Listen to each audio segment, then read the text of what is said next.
Hello friends, சூப்பரான ஒரு அருமையான ஒரு மீன் குழம்பு எப்படி வச்சாலும் டேஸ்ட்டாக தான் இருக்கும். ஆனால் இதே மாதிரி ட்ரை பண்ணி பாருங்கள். ரொம்ப டேஸ்ட்டான அருமையான மீன் குழம்பு மண்சட்டியில் தான் பண்ண போகிறேன். அதுக்கு ஃபஸ்ட்டு மண்சட்டியில் எண்ணெய் ஊற்றிக்கோங்க. வெந்தயம் ஒரு அரை டீஸ்பூன், கடுகு அரை டீஸ்பூன் போட்டு தாளிச்சிக்கோங்க. கருவேப்பிலை போட்டு தாளிச்சிக்கோங்க.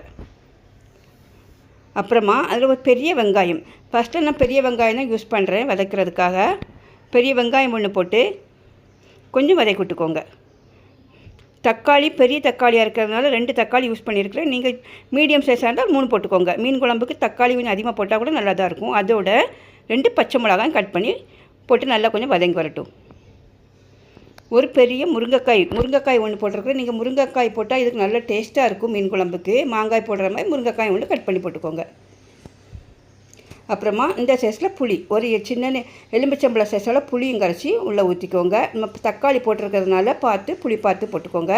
புளி கரைச்சி உள்ளே ஊற்றி உப்பு போட்டு அது கொதிக்கட்டும். மசாலாக்குன்னு பார்த்தீங்கன்னா ஒரு அரை முறி தேங்காய், ஒரு 5 சின்ன வெங்காயத்தை பொடிசாக கட் பண்ணியிருக்கிறேன். சின்ன வெங்காயம், ஒரு அரை டீஸ்பூன் ஜீரகம், 2 டேபிள் ஸ்பூன் வத்தல் பொடி. நீங்கள் காரம் எவ்வளோ யூஸ் பண்ணுவீங்களோ அதுக்கு இந்தவாறு போட்டுக்கோங்க. வத்தல் மல்லிப்பொடி 3 டேபிள் ஸ்பூன். மீன் குழம்புக்கு மல்லிப்பொடி கொஞ்சம் அதிகமாகவே தேவைப்படும். நல்லா அரைச்ச பேஸ்ட்டு உள்ளே போட்டு நல்லா மிக்ஸ் பண்ணிக்கோங்க. உள்ளே போட்டு மசாலா அரைச்ச தண்ணிலாம் உள்ளே ஊற்றிக்கோங்க. தேவையான அளவு தண்ணி ஊற்றி மஞ்சள் பொடி ஒரு அரை டீஸ்பூன் மஞ்சள் பொடியும் போட்டு நல்லா கொதிக்க விடுங்க. லைட்டாக அது கொஞ்சம் கொதித்து வர டைமில் நம்ம கழுவி வச்சுருக்கிற மீன் உள்ளே போட்டுக்கோங்க. இதுக்கு எந்த மீனாக இருந்தாலும் நல்லா டேஸ்ட்டாக இருக்கும்.